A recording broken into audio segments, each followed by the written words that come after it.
وعن عبداللہ بن مسعود رضی اللہ تعالی عنہ سے مروی ہے قال النبی صلی اللہ علیہ وسلم، نبی کریم صلی اللہ علیہ وسلم نے فرمایا کہ التائب من الذنب کمن لا ذنب لہ، کہ گناہ کر کے توبہ کرنے والا شخص ایسا ہے جیسے اس نے کوئی گناہ کیا ہی نہیں۔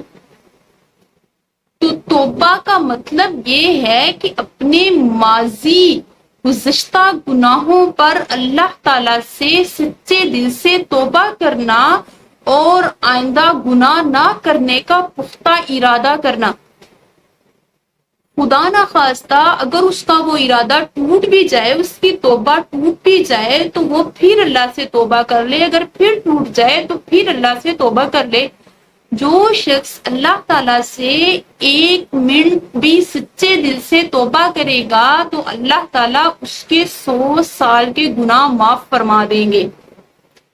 تو آپ صلی اللہ علیہ وسلم نے فرمایا کہ اللہ تعالیٰ جو ہے وہ خود فرماتے ہیں کہ میں اپنے جب میرا بندہ گناہ کرنے کے بعد مجھ سے توبہ کرتا ہے تو میں اس کی توبہ سے اتنا خوش ہوتا ہوں، اس بندے سے بھی زیادہ خوش ہوتا ہوں کہ ایک بندہ ہے، اس کی ایک چیز گم ہو گئی ہے اور دوبارہ اس بندے نے وہ چیز پا لی ہے تو اسے کتنی خوشی ہوتی ہے جب وہ اپنی گم شدہ چیز کو پاتا ہے۔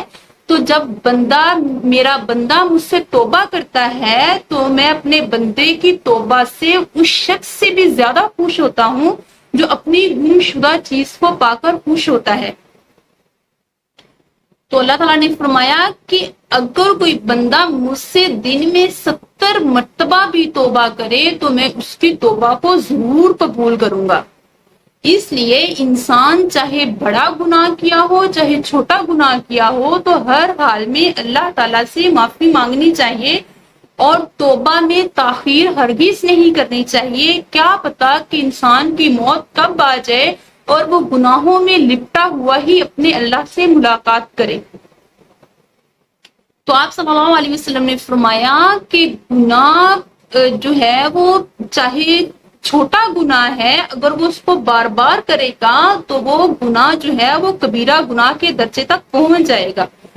اس لیے گناہ چاہے چھوٹا ہو بڑا ہو ہر حال میں اللہ تعالیٰ سے جو ہے وہ توبہ ضرور کرنی چاہیے۔